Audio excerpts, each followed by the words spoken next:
Today's story is about two classmates who couldn't stand each other, but ended up stuck on a remote island together. They had no choice but to work together to survive.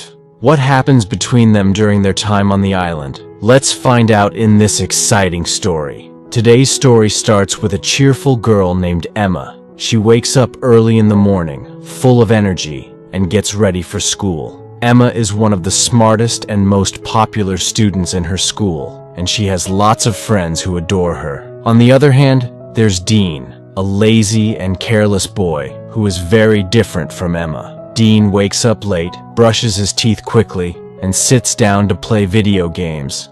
At the same time, Emma's mom, Barbara, is dropping Emma and her younger sister, Stacy, off at school. Emma meets her best friend, Liz, and they start chatting. Soon, a boy named Steven comes by and says, "Hi, Emma." Liz immediately starts teasing Emma, making her blush. Later in class, their teacher, Mr. Christian Sen, announces an exciting trip to Trinity Island. He tells the students that the bus will leave at 7 a.m. the next morning. At lunch, Liz talks to their friends about Emma and Steven, joking about how this trip could bring them closer.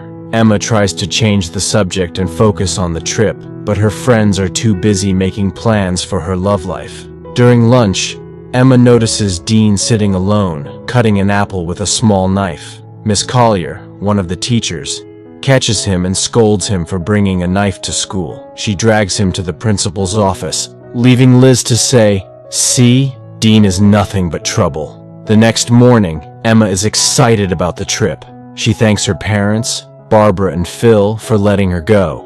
Meanwhile, Dean doesn't want to go, but his dad reminds him, "We worked hard to get you on this trip after your mistakes. Don't waste this chance." Dean reluctantly agrees. At the school, Mr. Christian Sen gathers everyone and asks them to get on the bus. As Emma gets on, Steven says hello, but Liz pulls her away, whispering, "Focus on Steven. Don't waste time on anyone else." After a long journey, the group reaches Trinity Island. Emma and her friends rush to the pool, splashing and laughing together. Steven joins them, but Dean watches from the balcony, keeping to himself. Later, one of Emma's friends tells her about a party on a local boat. Emma doesn't want to go at first, but her friends convince her. At the party, Emma looks for Liz but instead sees Steven kissing another girl. Heartbroken, Emma decides to leave. From a distance, Dean notices her reaction and silently watches. Dean teases Emma, saying, "Looks like your boyfriend is having the time of his life." Emma snaps back, "This has nothing to do with you, Dean. Just mind your own business." Suddenly, the party takes a dramatic turn as police officers arrive on the boat. They had received reports of students using drugs at the party and immediately start gathering everyone at the front of the boat for questioning. Amid the commotion, Emma loses her footing and falls overboard into the dark water. Dean sees her struggling and without hesitation dives in to save her. After pulling Emma to safety, Dean spots a small boat tied to the larger one. He helps Emma onto it and quickly cuts the rope, detaching them from the big boat. Emma looks at him in disbelief and asks, "Why did you cut the rope?" Dean replies, "I'm not getting caught up in a police raid. We'll wait for them to leave, and then get back to the main boat." But things don't go as planned. To make matters worse, Dean realizes there's no motor attached. Suddenly, a massive wave crashes over them, rocking their tiny boat. Both of them hold on tightly as the storm tosses them around through the night. When morning comes, the sea has calmed, but they are now in the middle of nowhere, floating aimlessly. Dean tries to call for help but realizes he has left his phone behind. He asks Emma if she has her phone, and while she does, there's no signal. Frustrated, Emma says, "If we'd just stayed with the party boat, we wouldn't be in this mess." Dean shrugs and tries to stay optimistic. As they continue to drift, Emma notices something on the horizon, a small island. She points it out, and Dean immediately starts paddling toward it using his hands. After a long struggle against the current, they finally reach the shore. Exhausted but relieved, they step onto the island. Emma quickly checks her phone again, hoping for a network signal, but there's none. Meanwhile, Dean rummages through the small boat and finds a flare gun. tucking it into his pocket. The two decide to explore the island, hoping to find help. As they move deeper into the forest, they come across a beautiful waterfall. Dean is mesmerized and exclaims, "Wow, this is incredible! Take a picture for your memories." Emma glares at him, clearly irritated. "Are you serious right now? We're stranded on an island and you think this is a sightseeing trip?" Dean laughs and says, "Come on, Emma.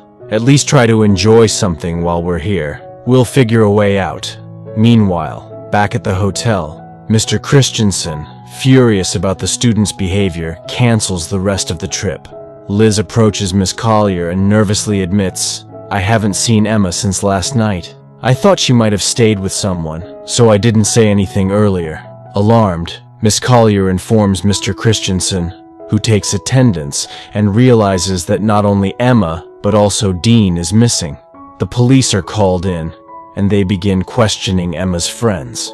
When asked if the missing students could have gone into the sea, an officer explains, "It's possible, but if they're stranded somewhere in the water, finding them will be very difficult." At the same time, Dean's father, Jack, and Emma's parents, Barbara and Phil, are informed of the situation. They rush to the school and demand answers from the principal, but the principal has no clear explanation. Back on the island, Dean and Emma continue their journey through the dense forest. They continue walking for hours, eventually reaching the far edge of the island. They scan the area, hoping to find someone who could help them, but the place is completely deserted. Realizing they have no choice, they decide to return to their boat. However, when they get back to the shore, they're shocked to see that the boat is gone. The strong sea waves had carried it away, leaving behind only a life jacket. Tired and defeated, both sit down, unsure of what to do next. As the sun begins to set, Dean gathers some dry sticks and lights a small fire. They decide to spend the night there. Noticing Emma shivering in the cool evening breeze, Dean takes off his shirt and hands it to her.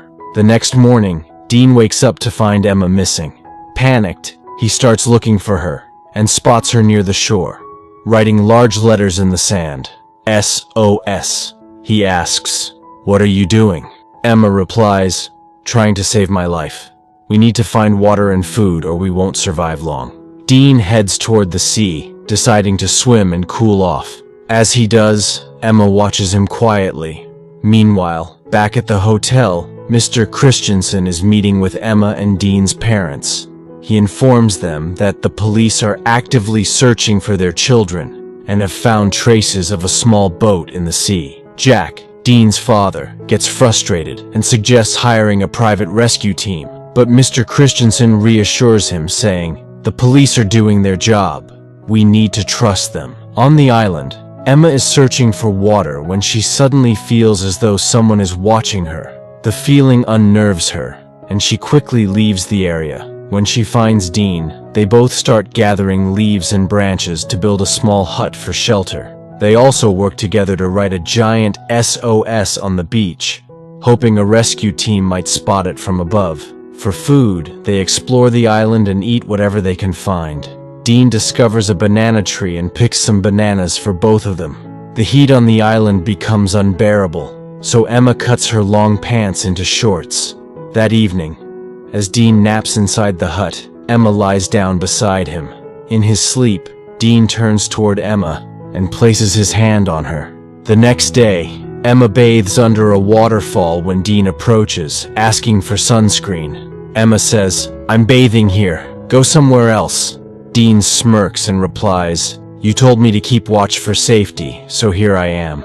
Emma frowns and says, "I told you because I think there's someone else on this island. We're not alone."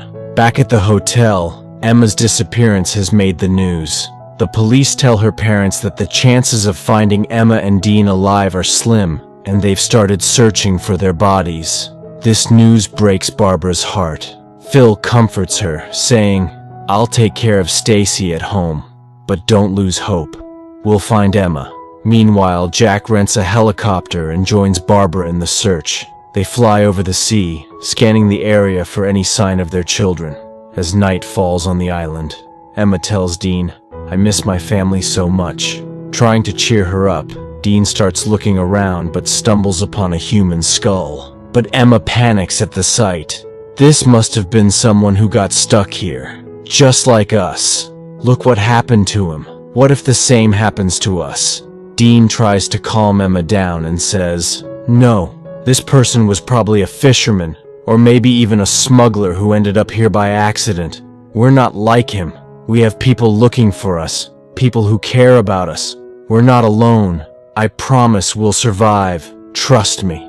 Saying this, he leans in and kisses her. For Emma, it was her first time kissing someone. As the night deepens, Dean crosses all boundaries of closeness. That night, for the first time, Emma feels the thrill of experiencing something so wild and untamed. By morning, Emma wakes up and looks around. She realizes Dean is nowhere to be seen. She starts calling out his name. She searches desperately. She finds Dean digging a pit. Confused, she asks him what he's doing. But before he can respond, Emma trips and falls, scraping her knee. Dean quickly cleans her wound and reassures her, "You're going to be okay." Later, at the waterfall, Dean opens up about his mother, who died in a car accident. Emma listens intently, touched by his vulnerability. As rain begins to fall, Dean starts playing in it, and Emma joins him. They laugh, dance, and share a light-hearted moment. Dean places a flower in Emma's hair, making her smile. Emma says, "I want to enjoy the storm again." Dean smiles and starts preparing for another night of adventure. Meanwhile, a month has passed since Emma and Dean disappeared. The police declare them likely dead and end the search. However, Emma's mother Barbara and her friend refuse to give up hope. Barbara organizes another search with Jack, distributing flyers with their details. After days of searching, Jack tells Barbara, "We've tried everything. Maybe it's time to go home." Heartbroken, Barbara agrees but remains uncertain about her daughter's fate. Back on the island, Dean tells Emma about a green light his mother described, said to appear at sunset. Together, they decide to look for it, giving them a sense of purpose. Weeks pass, and they grow closer, enjoying the beauty of the island and finding solace in each other's company. They become intimate with each other whenever they want. One day, Emma asks Dean about his first intimate experience. Dean laughs and shares, "It was with an older friend back in school." When Dean asks Emma how she felt, she shyly admits, "It was good." They laugh, and Emma says, "I want more experience." Dean grins and agrees. While foraging for fruits, they hear the distant hum of a plane. Rushing to an open space, Dean searches Emma's bag for the flare gun, but it's missing. The plane flies away, leaving them devastated. Later, Emma notices other items are missing. A chilling thought crosses her mind. "Dean, I think someone else is on this island, and they've been stealing from us." A few more days pass, and still, only one plane has passed over the island. No one has come to rescue them. Dean and Emma sit in the hut, discussing whether they should give up on the hope of returning home. They decide to accept their situation and spend their time together in the forest. Suddenly, Dean hears the sound of an animal. He goes into the forest to investigate, and Emma, worried about him, follows. As Dean ventures further, he encounters a black panther. He runs in panic, and after a long chase, he falls to the ground. When Emma reaches him, she sees that Dean is holding a blood-soaked knife, having killed the panther in self-defense. Back home, Emma and Dean's friends and family try to continue their lives without them. Emma and Dean, however, have adapted to life on the island. They've learned to hunt and build a life together in the hut, having let go of the hope that anyone would come to save them. One day, as they lie down to rest, Emma notices that their missing items are falling from above. Looking up, they see a monkey on a tree throwing their things down. To their surprise, the monkey is holding the flare gun that Dean had been unable to find before. Emma offers the monkey a banana, and the monkey throws the flare gun down. Just as they retrieve the gun, they hear the sound of a helicopter. They rush to an open area, and Emma successfully fires the flare. The helicopter crew spots them, and they are finally rescued. After 3 months, Emma and Dean return home. At the airport, their friends and families greet them with joy.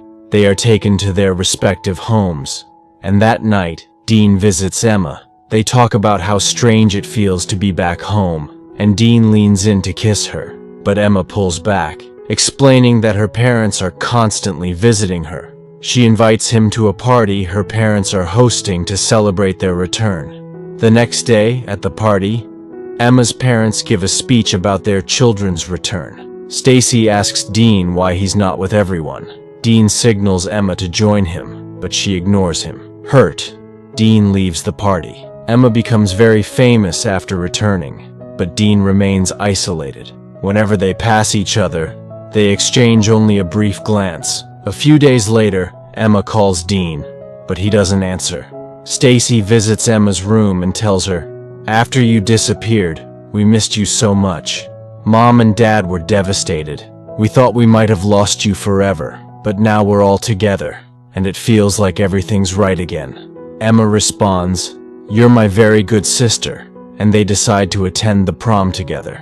Meanwhile, Dean visits his mother's grave, crying as he remembers her. On prom night, Dean watches TV at home when his father asks if he wants to wear his coat to the party. Meanwhile, Emma arrives at the prom with her sister. Liz leads Emma to a surprise, and Emma sees Dean standing outside in the rain, waiting for her. This sight brings back memories of the island, and Emma, moved, steps outside to join him. Dean and Emma are reunited, and they kiss, their happiness shining through. The story ends here.